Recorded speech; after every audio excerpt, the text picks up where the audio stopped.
My daughter's boyfriend laughed at me while I was living in a rental apartment. "You're going to die with no one caring about you," he said. When I bought my own villa, my daughter showed up and declared, "Great. Marcus will love having space for our future here." I smiled and simply made a phone call. "I'm glad to have you here. Follow my story until the end and comment the city you're watching from so I can see how far my story has reached. My name is Elizabeth, and at 64 years old, I thought I'd seen every kind of cruelty life could offer. I was wrong." The invitation to Jessica's promotion celebration arrived on expensive cardstock, the kind Marcus insisted on for everything. "Join us for an intimate family celebration," it read in his perfectly practiced handwriting. I should have known better. Nothing Marcus organized was ever truly about family. I spent the afternoon getting ready, choosing my best dress from the small collection I'd maintained since Robert's funeral 3 years ago, the navy blue one with tiny pearl buttons that he'd always loved.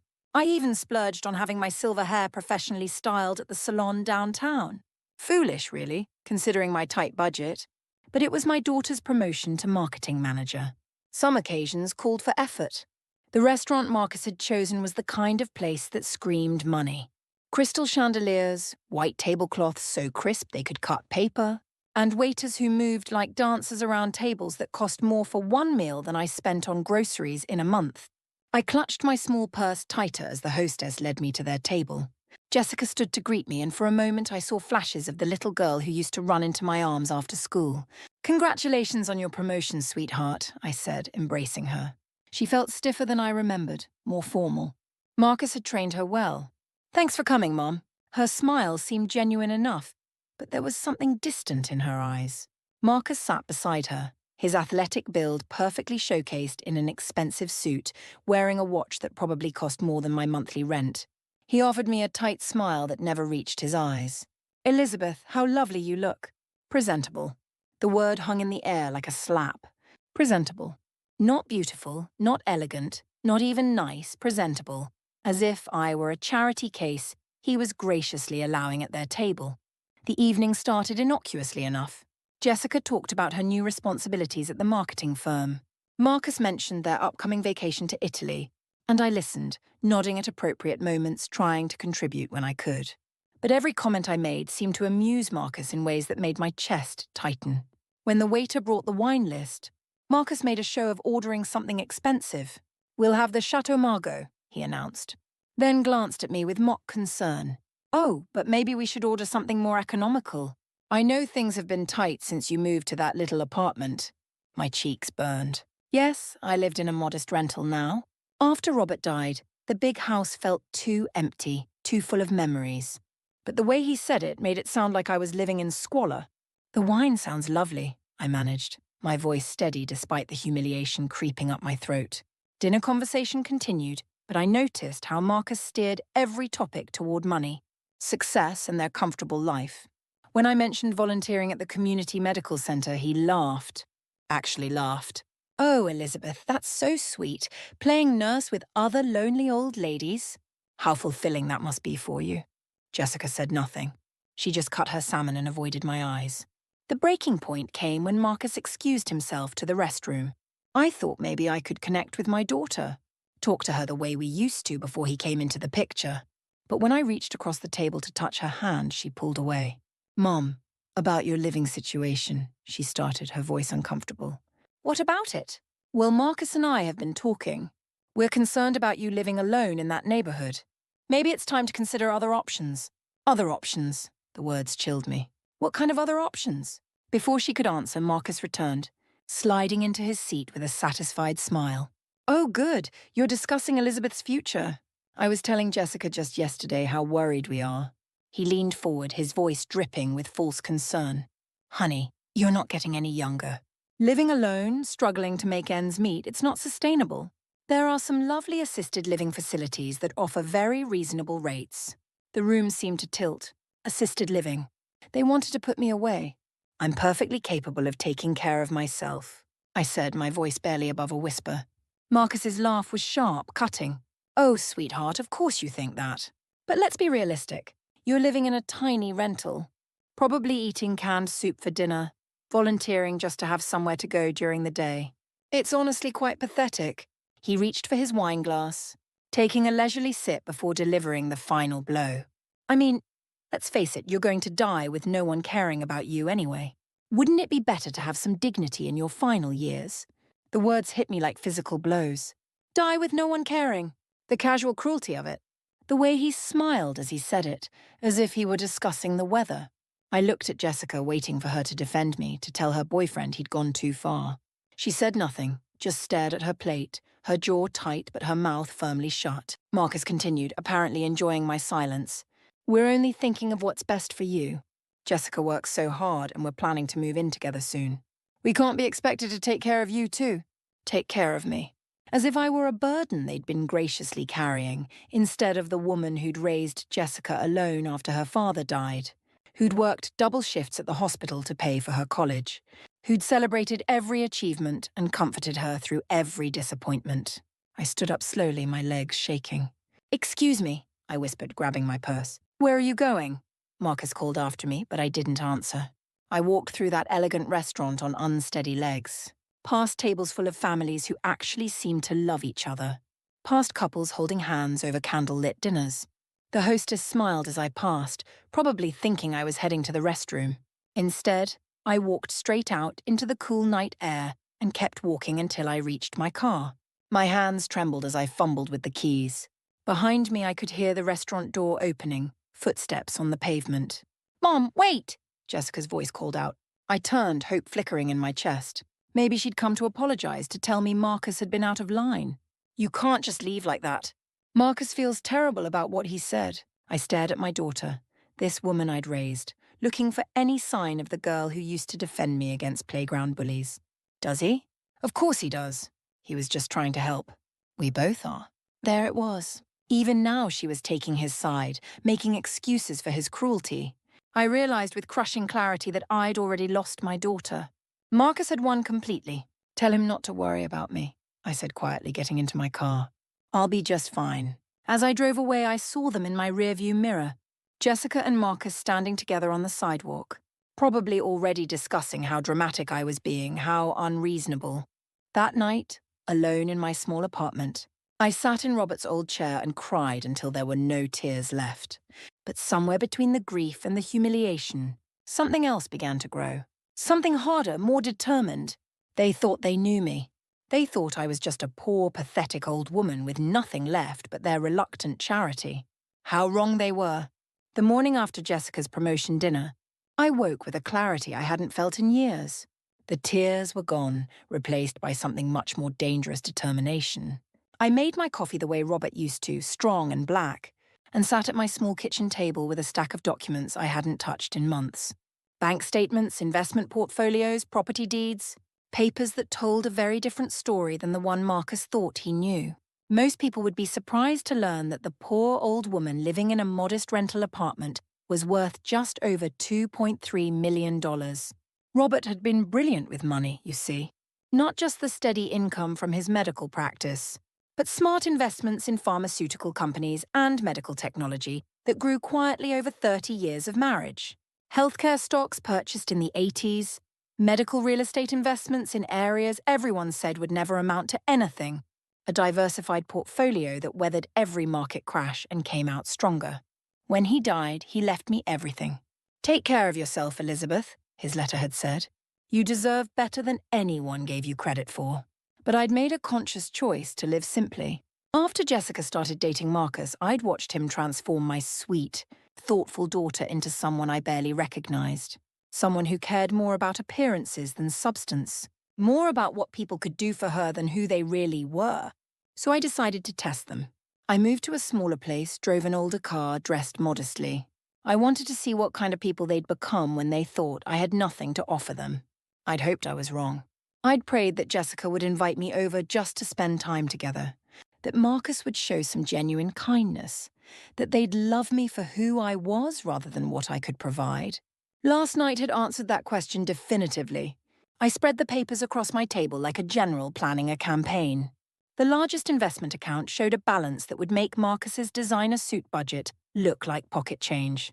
There were CDs, bonds, and 3 rental properties I managed through a property company, income Jessica had never known about because I'd never needed to use it. My phone rang, interrupting my thoughts. Jessica's name appeared on the screen. I let it go to voicemail. Then it rang again. And again. Finally, I answered. Hello, Jessica. Mom, thank God. I've been calling all morning. Look, about last night. What about it? Her voice was strained, like she was forcing herself through an unpleasant task. Marcus feels horrible about what he said. He didn't mean it the way it sounded. I almost laughed. How did he mean it then? He was just concerned about your future. We both are. Maybe we didn't express it well, but we love you. Love. The word sounded hollow coming from her now. I see. So you'll forgive him? Maybe come over for dinner this weekend? Marcus wants to apologize properly. I imagined Marcus practicing his apology in the mirror, perfecting just the right tone of manufactured remorse. I'll think about it. After I hung up, I sat in the quiet of my apartment and thought about the woman I used to be. Before Robert died, I'd been confident, social, involved in community organizations and medical charity work. I'd hosted dinner parties and traveled with friends. But grief had made me smaller, more cautious.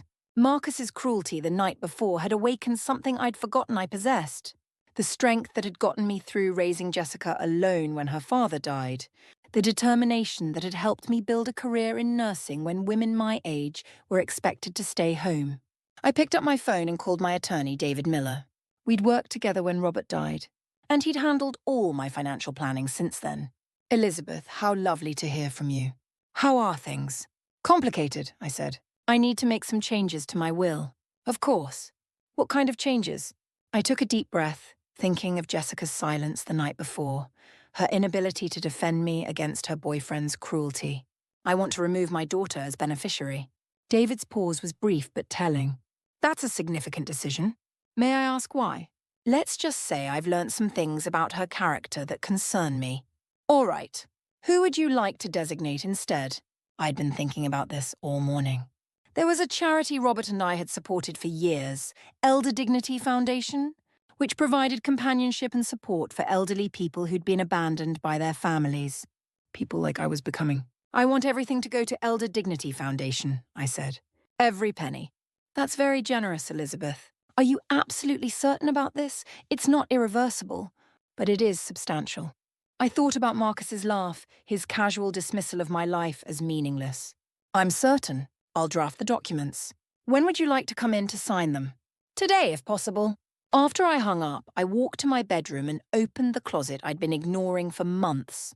Behind my everyday clothes hung the wardrobe of the woman I used to be. Designer suits from my nursing administration days. Elegant dresses from medical charity galas. Jewelry that Robert had given me for anniversaries and birthdays. I pulled out a black Chanel suit I'd bought years ago and held it up to myself in the mirror. It still fit perfectly. I'd been hiding my light under a bushel, as my grandmother used to say. And for what? To protect the feelings of people who clearly didn't care about mine? No more. I spent the afternoon at David's office signing documents that would ensure my money went to people who would actually appreciate it. On the way home, I stopped at the salon where I'd had my hair done the day before. Mrs. Elizabeth, the stylist Jenny greeted me with surprise. Back so soon? I'd like to make some changes, I said. Something more. Me. When I left the salon 2 hours later, my silver hair was cut in a sleek bob that took years off my face. I felt lighter, more like the woman I'd been before grief and loneliness had convinced me to make myself small. That evening, I sat in my living room with a glass of wine. Not the cheap stuff I'd been buying, but a bottle from the collection Robert and I had started together. I raised the glass in a toast to his photograph on the mantel. You were right, darling, I said to his photograph. I do deserve better. My phone buzzed with a text from Jessica, Mom. Marcus really wants to make things right. Can you come for dinner Sunday? He's making your favorite pot roast. I stared at the message for a long time before responding. I'll be there. But I wouldn't be coming as the grateful, diminished woman they expected.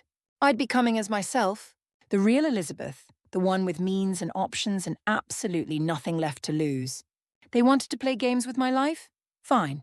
But they were about to discover they'd chosen the wrong opponent. As I prepared for bed that night, I caught sight of myself in the bathroom mirror. The woman looking back at me was someone I hadn't seen in years, confident, determined, ready for whatever came next. Tomorrow I would start shopping for a house. Something worthy of the woman I really was, not the facade I'd been maintaining for people who'd never deserved it. Marcus thought I was going to die with no one caring about me. How little he understood about the power of a woman who'd finally stopped caring what anyone else thought. The house hunting began that Monday morning. I'd spent the weekend researching properties online, but nothing had prepared me for the reality of what my money could buy. Mrs. Elizabeth, my realtor, James Wilson, said as we pulled into the circular driveway of the third property that day, "I think you're going to love this one." He wasn't wrong.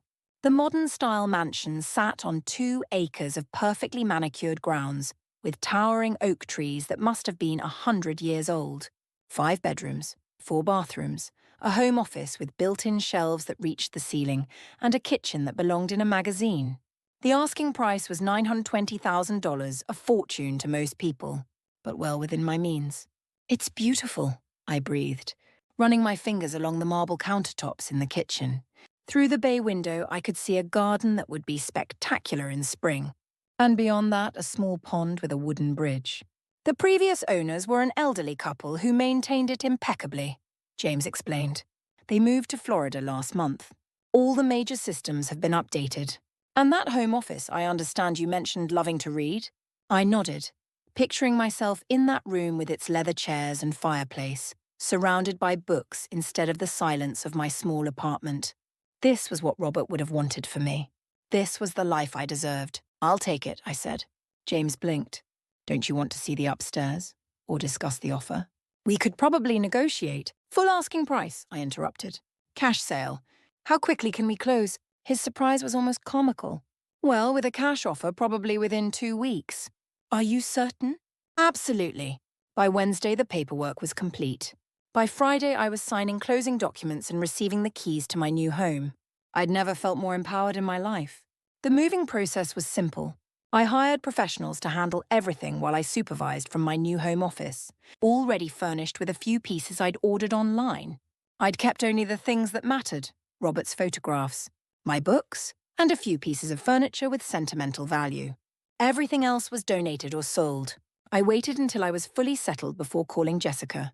3 weeks had passed since her promotion dinner, and I hadn't spoken to her since agreeing to Sunday dinner, an engagement I'd never kept. "Mom, where have you been? We expected you for dinner, and then you just disappeared." Marcus was so worried. I settled into my new leather chair, looking out at my garden where workers were planting spring bulbs. "I've been busy moving." "Moving? What do you mean, moving? Where?" "I bought a house, Jessica. A proper house." The silence on the other end stretched so long I wondered if the call had dropped. Finally, she spoke, her voice strained with confusion. "You bought a house?" "How? I mean, what kind of house?" "A lovely modern home on Hillcrest Heights. 5 bedrooms, beautiful grounds. I'm very happy with it." "Hillcrest Heights." Her voice cracked slightly. "Mom, those houses cost more than." "I expected you could afford, I imagine." Another long pause. "I don't understand. Where did you get the money?" I could have explained then. I could have told her about the investments, about Robert's careful planning, about the life insurance policies and rental properties. Instead, I simply said, "Your father was a very wise man with money." "But you said, you were struggling." "The small apartment, the tight budget. I chose to live simply, Jessica." "There's a difference." I could hear muffled voices in the background, Marcus demanding to know what was happening. Then Jessica's voice became more formal, more distant. "Well, that's wonderful, Mom. Really. We should come see it. You should, this weekend. Saturday afternoon. That would be fine." After I hung up, I walked through my beautiful new home, imagining the conversation that was undoubtedly happening between Jessica and Marcus. I'd seen enough of their relationship to predict exactly how it would go. Saturday arrived with perfect autumn weather. I spent the morning arranging fresh flowers in the front hall and preparing coffee and pastries, though I suspected this visit wouldn't be social for long. Jessica's sedan pulled into my driveway at exactly 2 o'clock. Through the window, I watched them sit in the car for several minutes, Marcus gesticulating wildly while Jessica gripped the steering wheel. Finally, they emerged. Marcus had dressed for the occasion in what I recognized as his impress the wealthy neighbors outfit. A cream-colored designer suit that probably cost more than most people's monthly salary. He wore the expression he reserved for people he considered important. Bright, calculating smile and eyes that missed nothing. I opened the door before they could knock. Jessica. "Marcus. Welcome." "Mom?" Jessica hugged me, but I could feel the tension in her shoulders. Wow, this is incredible. Marcus stepped past her, his eyes already cataloguing everything visible from the entryway. Elizabeth, what a surprise! This is quite substantial. Thank you. Would you like a tour? What followed was 30 minutes of barely concealed assessment. Marcus admired each room with the practiced eye of someone evaluating real estate rather than visiting family. He noted the square footage, the quality of the fixtures, the view from each window. Jessica followed quietly, her expression growing more troubled with each room we entered. When we reached the master suite, a spacious room with a sitting area and French doors opening onto a private balcony, Marcus finally dropped his facade. This is enormous, he said, running his hand along the silk curtains. Much too big for one person, really. I like the space, I replied evenly. Oh, of course. But practically speaking, he turned to face me with that sharp smile. I mean, at your age, is it really safe to be rattling around in a house this size? All these stairs, the maintenance, the isolation. Jessica shifted uncomfortably. Marcus, I'm just being practical. Honey, your mother is nearly 70. What if she falls? What if something happens? Who would even know? I led them back downstairs to the living room, where I'd laid out coffee and pastries on the antique table I'd inherited from my grandmother. As we sat, Marcus continued his assault under the guise of concern. The property taxes alone must be astronomical, he mused, selecting a croissant. And heating costs, insurance, upkeep. It seems like such a burden for someone on a fixed income. I managed just fine, I said, pouring coffee from the silver service that had been my wedding gift from Robert's parents. Marcus exchanged a meaningful look with Jessica before continuing. Well, that's wonderful, of course. But we've been thinking, haven't we, honey, about our future? We're planning to move in together, and with Jessica's new position at the firm, we're outgrowing our current places. I sipped my coffee and waited. What Marcus is trying to say, Jessica interjected, her voice carefully casual, is that this house would be perfect for a couple planning their future. All these bedrooms going to waste, the big yard for entertaining. It would be ideal, Marcus agreed, his eyes bright with anticipation. And you'd have company. You wouldn't be alone anymore. We could take care of you, help with the maintenance and expenses. The audacity of it took my breath away. They were actually suggesting that I'd bought this house for them, that my careful planning, my years of financial discipline, my independence, all of it was somehow meant to benefit them. Plus, Marcus continued, warming to his theme, it would be so much better for our future family. This neighborhood, these schools, they're exactly what we want for our children. Jessica leaned forward, and for a moment I saw a flash of the little girl I'd raised. What do you think, Mom? Wouldn't it be nice to have family around? To hear children's laughter in these rooms? They sat there, both of them, waiting for my response with the confident expectation that I would, of course, see the wisdom in their suggestion, that I would be grateful for their willingness to rescue me from the burden of my beautiful home. I set down my coffee cup very carefully and looked at each of them in turn. That's an interesting proposal, I said finally. Marcus's smile widened. I knew you'd see the sense in it. We could work out all the details. Maybe you could keep the master suite, and we could use the other bedrooms. The children would love having Grandma right there. Marcus has already been sketching out ideas for the home office conversion, Jessica added. That sunny room on the second floor would be perfect for a nursery. I nodded thoughtfully. You've certainly given this considerable thought. We just want what's best for everyone, Marcus said, his voice dripping with false sincerity. It's what family does. We take care of each other. Family. The word that had been used to manipulate me for years, to make me accept less, expect less, settle for crumbs of affection while giving everything in return. I smiled then, a real smile, the first genuine one I'd worn in their presence in years. You're absolutely right, Marcus. Family should take care of each other. I stood up, smoothing my skirt, and walked to the window overlooking my garden. Behind me, I could hear them whispering excitedly, already making plans for their new home. I need to make a phone call, I said, turning back to them. Would you excuse me for just a moment? As I walked toward my study, I heard Marcus's delighted whisper to Jessica, I told you she'd come around. This is going to be perfect. Perfect. Yes, I thought as I reached for my phone. It was going to be exactly that. I closed the study door behind me and leaned against it for a moment, listening to the muffled sounds of excitement from the living room. Marcus's voice carried clearly through the walls as he described his vision for our new home to Jessica. Our home, as if he'd already moved in, already taken possession. My hands were surprisingly steady as I picked up the phone and dialed David's number. David Miller's office. This is Sarah. This is Elizabeth. I need to speak with David immediately.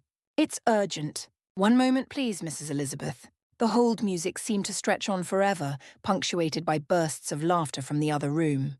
I could picture Marcus examining my belongings with new eyes, no longer seeing them as mine, but as his.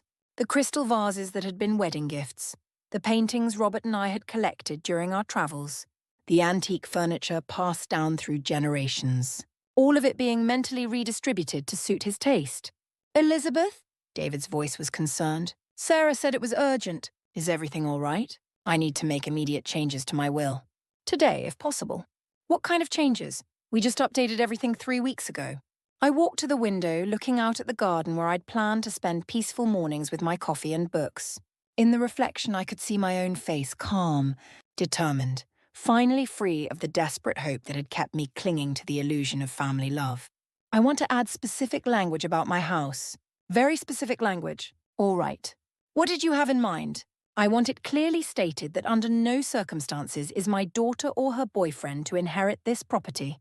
They are never to live here, never to own it, never to benefit from it in any way. David's pause was longer this time. Elizabeth, that's quite definitive. May I ask what's prompted this? Through the door, I could hear Jessica's voice. The master bedroom has such good natural light. You'd love the walk-in closet, Marcus. They're here now, I said quietly. In my home. Already planning how to redecorate it, where to put the children's rooms, how to help me manage the burden of home ownership. I see. David's tone had shifted to professional concern. Are you feeling pressured? Because if there's any question of elder abuse or manipulation... No, I interrupted. Nothing like that. They're not forcing me to do anything. They're simply showing me exactly who they are, and I'm finally listening. What else would you like to specify? I thought of Marcus's excited whispers, of Jessica's casual assumption that my life's work was somehow meant to benefit them. I want the house to go to Elder Dignity Foundation as well, along with everything else. And I want a clause stating that if either my daughter or her boyfriend attempts to contest the will, they forfeit any right to even visit the property during the charity's ownership. That's legally enforceable, David confirmed. Anything else? Yes. I want you to draft a letter to be delivered to them after my death. Something that explains exactly why these decisions were made. Would you like to dictate that now? I could hear Marcus's voice getting closer to the study door. They were coming to find me, probably wondering what was taking so long. Not over the phone. Can you come here today? I can be there in an hour. Will that work? Perfect. Use the back entrance through the garden gate. I'll be waiting in the sunroom. After I hung up, I took a moment to compose myself before returning to my guests. They were standing in the center of my living room, Marcus with his phone out, apparently taking pictures. Just getting some measurements, he said with that bright smile, for furniture placement. I hope you don't mind. Not at all. I settled back into my chair, noting how they'd both remained standing, as if sitting would somehow delay their planning process. Did you want to see the rest of the house? The basement is finished. It would make a wonderful entertainment room. Marcus's eyes lit up. Oh, that sounds perfect. And the attic? Storage space mostly, but it could be converted. Perhaps into a home gym. For the next hour, I played the part they expected, the grateful elderly woman, overwhelmed by her good fortune and their generous offer to share it. I nodded as Marcus described his decorating ideas, smiled as Jessica pointed out practical improvements they could make, even offered to show them the property boundaries so they could plan their garden. They ate it up, these two people who thought they knew me so well, who saw my politeness as weakness, my generosity as obligation, my love as something they could exploit without consequence. We should probably get going, Jessica finally said, glancing at her watch. We have dinner plans with the Hendersons. Of course. I walked them to the door, accepting Marcus's air kisses and Jessica's distracted hug. We'll talk more about the arrangements soon, Marcus said, already mentally inhabiting my home. There are so many details to work out, but I'm sure we can make it wonderful for everyone. I'm sure we can, I agreed. After their car disappeared down the driveway, I walked through my house with new eyes. Every room they'd claimed, every space they'd mentally redistributed, every assumption they'd made about my gratitude for their intervention. David arrived exactly 1 hour later, carrying his leather briefcase and wearing the expression of someone prepared for difficult conversations. "Show me the house," he said without preamble. "I want to understand what we're protecting." I gave him the full tour, explaining not just the property but the scene that had played out earlier. David listened without comment, making notes in his precise handwriting. "They really believe you bought this place for them?" he asked as we settled in the sunroom with tea. "Completely. In their minds, everything I do is somehow meant to benefit them. My financial struggles were an inconvenience to be managed. My success is an asset to be claimed." David opened his briefcase and pulled out a legal pad. "Let's draft that letter. What do you want them to know?" I stared out at my garden, thinking of all the years I'd spent trying to earn their love, their respect, their simple acknowledgement of my worth as a human being. "I want them to understand that love isn't one-sided," I said finally. "That family isn't about what you can take from each other, but what you give freely. I want them to know that I saw through their performance, that I knew exactly what they thought of me. And the house specifically? I want them to know that this house, my house, will become a place where elderly people abandoned by their families can find community and care. That it will shelter people whose own children saw them as burdens rather than blessings." David wrote quickly, his pen scratching across the paper. "What else? I want them to know that I had a choice. That right up until today I could have chosen differently, but they made it impossible to love them. And that's not my failure, it's theirs." As David drafted the documents, I felt a weight lifting from my shoulders that I hadn't even realized I'd been carrying. For years, I'd blamed myself for the distance between Jessica and me. I'd wondered what I could have done differently, how I could have been a better mother, a more deserving recipient of their affection.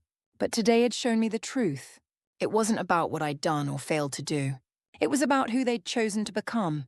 People who saw others only in terms of utility, who confused manipulation with love, who believed they were entitled to whatever they could take. "There," David said, looking up from his writing. "How does this sound?" He read the letter aloud, and I found myself nodding at each sentence. It was clear, honest, and final. No room for misinterpretation. No opportunity for them to rewrite the narrative in their favor. "Perfect," I said. "When can you have the will updated? I'll have everything ready for your signature by Monday." "Are you absolutely certain about this, Elizabeth?" "Once these documents are signed and notarized, they'll be very difficult to change." I thought of Marcus's excited whispers, of Jessica's casual assumption that my home was somehow theirs to claim. I thought of years of being treated like an inconvenience, a burden, a source of guilt and obligation rather than love. I've never been more certain of anything in my life. After David left, I walked through my house one more time, seeing it not as the prize Marcus thought he'd won, but as my sanctuary, my choice. My independence made manifest in brick and mortar and beautiful, peaceful rooms. Tomorrow, Jessica would probably call to discuss their moving timeline. Marcus would likely start shopping for furniture and making lists of renovations. They would plan their future in my space, with my money, using my generosity against me one final time. They had no idea that with every assumption, every entitled expectation, every casual dismissal of my autonomy, they were signing away any claim to my love, my money, or my beautiful home. In 3 days, the new will would be signed. In 3 days, their future would belong entirely to them, without my house, without my money, and without any hope of claiming either. The thought should have made me sad. Instead, as I watched the sunset paint my garden in shades of gold and amber, I felt nothing but profound, peaceful satisfaction. They'd made their choice. Now I'd made mine. The call came at 7 in the morning, 3 days after I'd signed the new will. I was in my kitchen, savouring my first cup of coffee while watching birds gather at the feeder I'd installed outside the window. The caller ID showed Jessica's number, and something in the urgency of the early hour told me this wasn't a social call. "Mom, we need to talk. Right now." No greeting, no pleasantries. Her voice carried an edge I hadn't heard since she was a teenager caught in a lie. "Good morning to you too, Jessica. What's so urgent? Don't play games with me. I know what you did." I set down my coffee cup carefully, though my heart had begun to race. "What exactly do you think I did?" "The will, Mom. David Miller's office called yesterday. Something about updated documents and needing to confirm the property address." "Ah." David had warned me that routine verification calls were standard practice, but I'd hoped we'd have more time before the confrontation. Still, I felt oddly calm as I prepared for what was coming. I see. And what did they tell you? Nothing directly. But when I pressed them about why they needed our property information, they said it wasn't relevant since we weren't beneficiaries. She paused. We aren't beneficiaries, Mom. The accusation hung in the air between us. I could hear Marcus's voice in the background, sharp and demanding, though I couldn't make out the words. Would you like to come over and discuss this? I asked. We're already on our way. The line went dead. I looked around my peaceful kitchen, knowing it might be the last quiet moment I'd have for a while.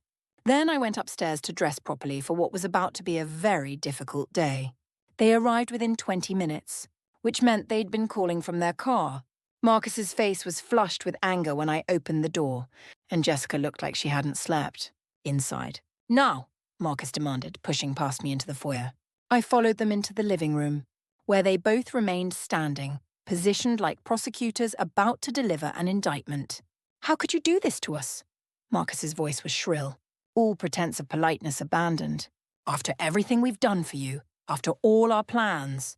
What plans? I interrupted quietly. Don't act innocent, Jessica snapped. You let us believe we were going to live here. You encouraged us to make plans for the children, for our future. I sat down in my favorite chair, the one that faced the garden. I did no such thing. I listened while you made assumptions. Assumptions? Marcus's laugh was bitter. You showed us around like we were already living here. You talked about the children's rooms, about having family close by. I was being polite. You were guests in my home. Guests? Jessica's voice cracked. I'm your daughter. Yes, you are. And I'm your mother. But that doesn't make my house your house, or my money your money. Marcus began pacing, his expensive shoes clicking angrily on my hardwood floors. This is insane. You're nearly 70 years old, living alone in a house that's way too big for you. We offered to help, to take care of you, and this is how you repay us? By maintaining ownership of my own property? By lying to us, he screamed. By letting us plan our lives around something you never intended to give us. I looked at Jessica, who was staring at the floor, her hands clenched into fists. Is that how you see it too? That I lied to you? She lifted her head, and for a moment I saw something in her eyes that might have been pain. Mom, we need this house. My promotion comes with certain expectations, social obligations. Marcus and I are planning to get engaged. Engaged? The word escaped before I could stop it. Marcus's hand went to Jessica's shoulder possessively, his expression shifting from anger to smugness. That's right. We were going to tell you when we moved in. Make it a celebration. My daughter's engagement, another milestone I would likely never be truly part of. Never allowed to celebrate properly. The realization should have broken my heart, but instead it strengthened my resolve. Congratulations, I said simply. Congratulations? Marcus stared at me in disbelief. That's it. Your daughter is getting engaged, and all you can say is congratulations. What would you like me to say? That you're sorry, that you'll fix this, that you'll put us back in the will where we belong. Where you belong, I repeated.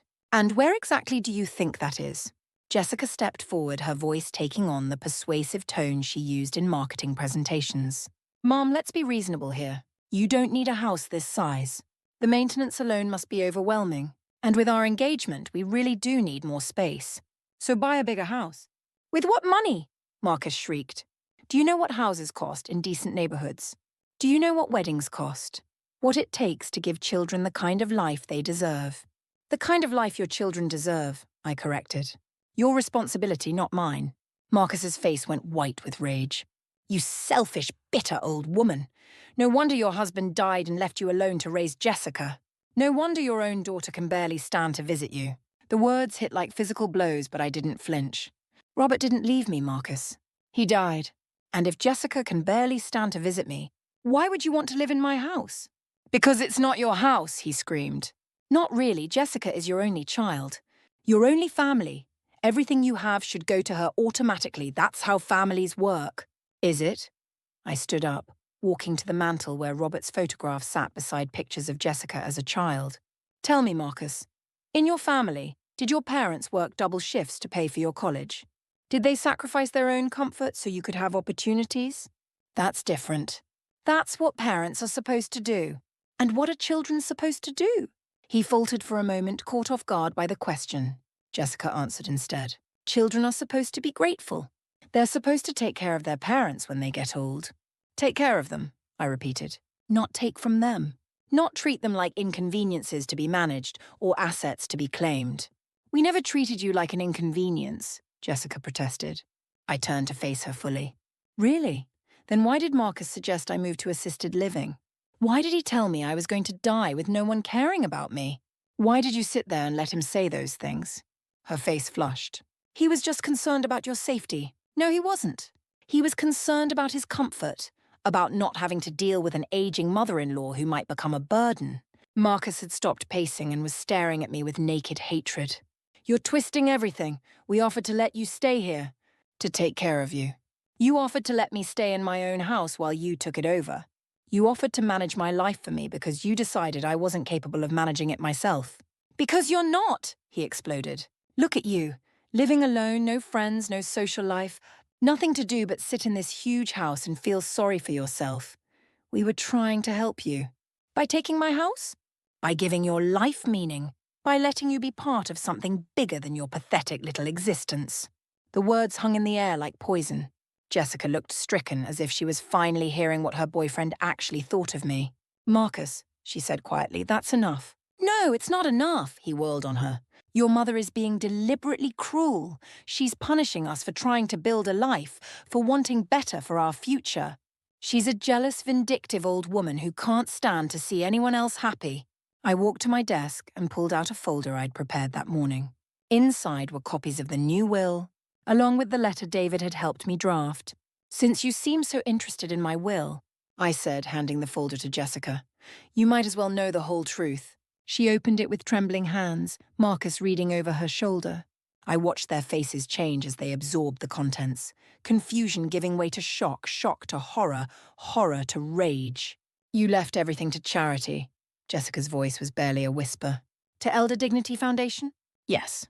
They help elderly people who've been abandoned by their families. Abandoned? Marcus's voice was dangerous now. We never abandoned you. Didn't you? When was the last time either of you called just to talk? When was the last time you invited me somewhere without wanting something? When was the last time you treated me like a person you loved instead of an obligation you resented? Jessica was still staring at the papers. The house, the investments, everything. Everything. Marcus snatched the documents from her hands, scanning them frantically. This can't be legal. You can't just cut out your only child. There are laws. There are laws about elder abuse, I said calmly. There are laws about coercion and manipulation. But there are no laws requiring me to leave my money to people who treat me with contempt. We'll contest this, he snarled. We'll fight it in court. I smiled then, the first real smile I'd worn since they arrived. Read the last page, Marcus. The part about what happens if you contest the will.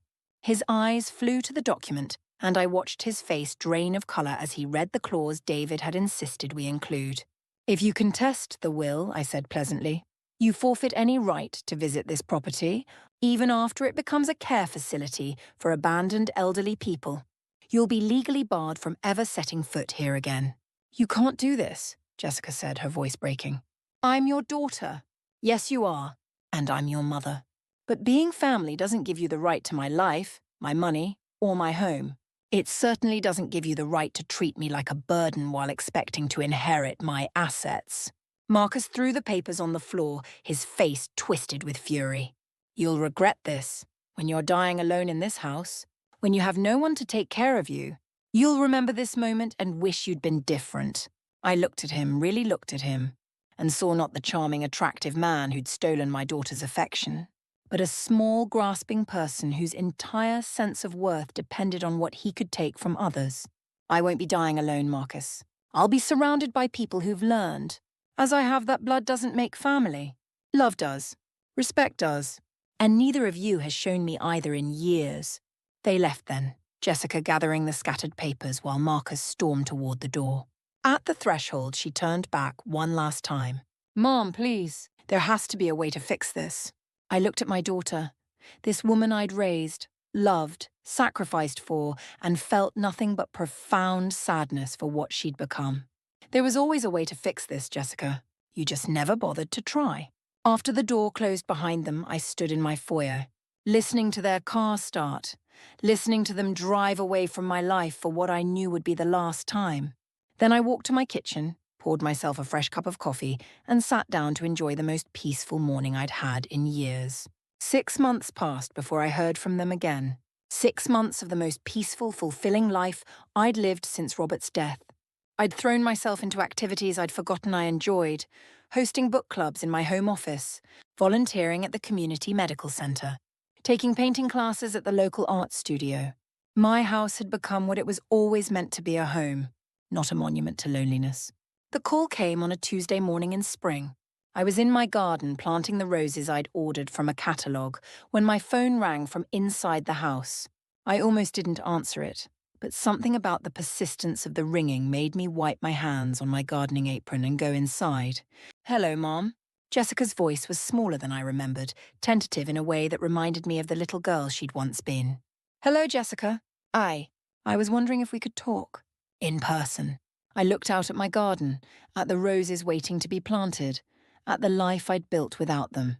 "What about?" "About us. About what happened. Marcus and I were having some problems." Of course they were. I'd wondered how long it would take for the cracks to show once they realized my money wasn't coming to solve their difficulties. "I'm sorry to hear that. Could I come over? Just me." "Marcus doesn't. He doesn't want me to contact you." Despite everything, she was still my daughter. Despite all the pain, all the disappointment, some small part of me had been waiting for this call. "All right. This afternoon." "Thank you, Mom. Really, thank you." She arrived at 2 o'clock, driving the same sedan but looking somehow diminished. The confident marketing manager who'd stood in my living room 6 months ago expecting her inheritance had been replaced by a woman who looked tired, uncertain, older than her 36 years. I met her at the door, noting how her eyes took in the changes I'd made. The foyer now held a small table with fresh flowers from my garden. Family photos lined the walls, not just pictures of her, but of Robert's relatives, of friends I'd reconnected with, of the book club members who'd become like daughters to me. "The house looks different," she said. "It looks lived in," I replied. "Would you like some coffee?" We sat in the sunroom, the space where I'd planned her disinheritance with David. Now it was furnished with comfortable wicker chairs and plants that thrived in the afternoon light. An easel stood in one corner, holding my latest painting, a landscape of the view from my bedroom window. "You're painting now?" she asked, nodding toward the easel. "I always painted, Jessica. I just stopped when I married your father, then never found time to start again." She nodded, staring into her coffee cup. "I remember. You used to paint at the kitchen table when I was little. You have a good memory." We sat in silence for several minutes. I waited, knowing she'd come here for a reason, knowing she needed to find her own way to it. "Marcus left me," she said finally. "I'm sorry." "Are you?" She looked up at me with something that might have been hope. "Because he said you'd be happy. He said you probably planned this somehow." I set down my coffee cup carefully. "I didn't plan your relationship ending, Jessica. I planned to protect myself from people who saw me only as a source of money. Is that really how you saw us?" The question was asked with such genuine confusion that for a moment I glimpsed the daughter I'd raised. The girl who'd believed the world was fundamentally fair, that good intentions were always visible. "How else could I see you? When was the last time you called just to check on me? When was the last time you visited without wanting something?" She was quiet for so long I thought she might not answer. Then, in a voice barely above a whisper, "I can't remember." "Neither can I. But I did love you. I do love you. Do you? Or do you love the idea of me? The mother who's supposed to be there whenever you need her, who's supposed to sacrifice without question, who's supposed to be grateful for whatever scraps of attention you throw her way?"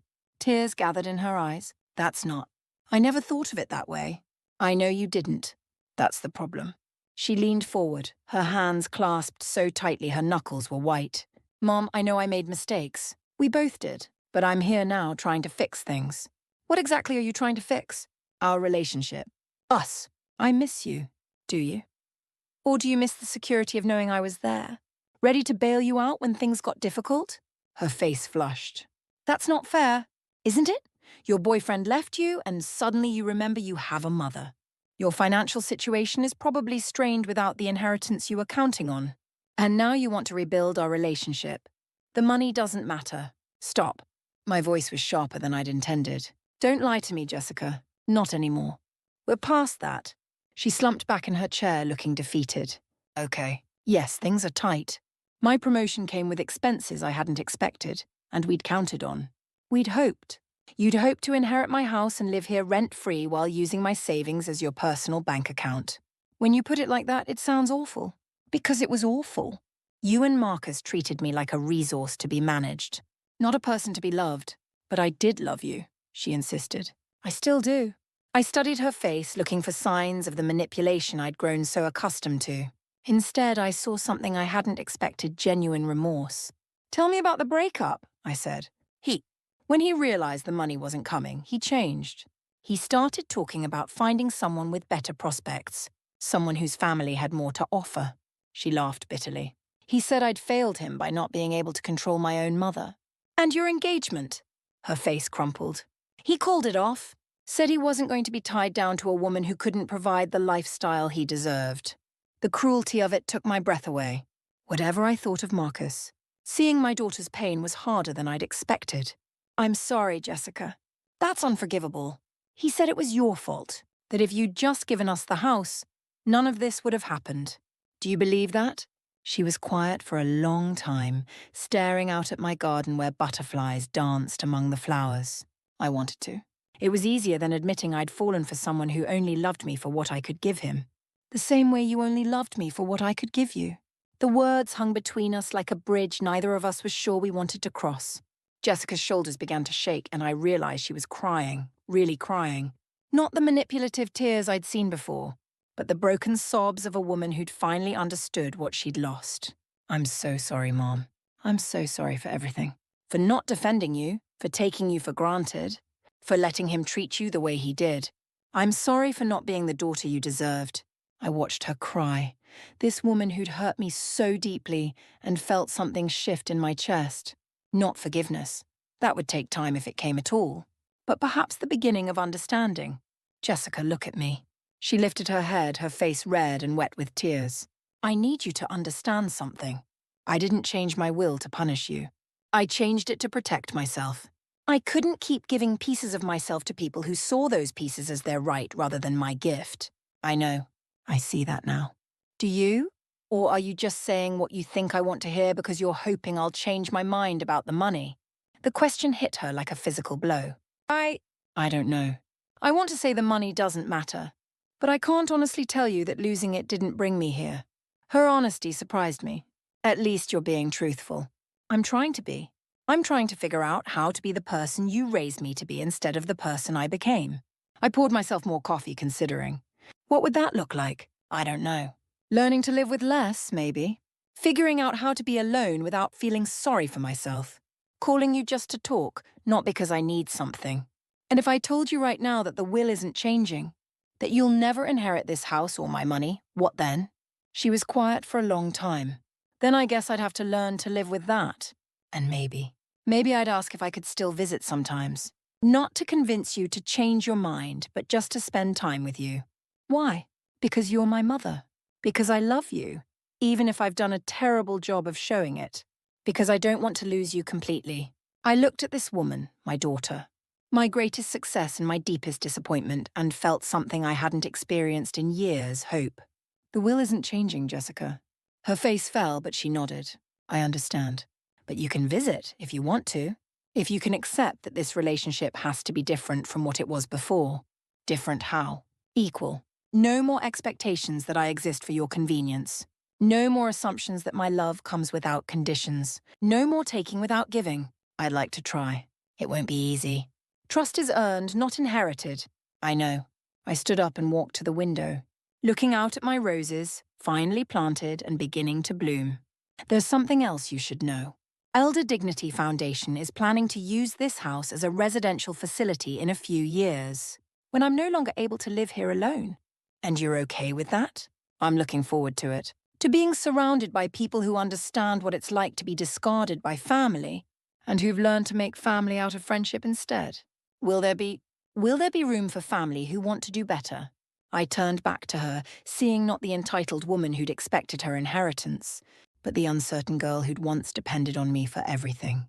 I suppose that depends on the family, doesn't it? She smiled then, A real smile that reminded me why I'd loved her so fiercely for so many years. Can I help you in the garden? I remember you used to let me plant things when I was little. I'd like that. As we walked outside together, I felt lighter than I had in decades. The money would still go to charity. The house would still become a haven for people like me. But maybe, just maybe, it would also become a place where a mother and daughter could learn to love each other again.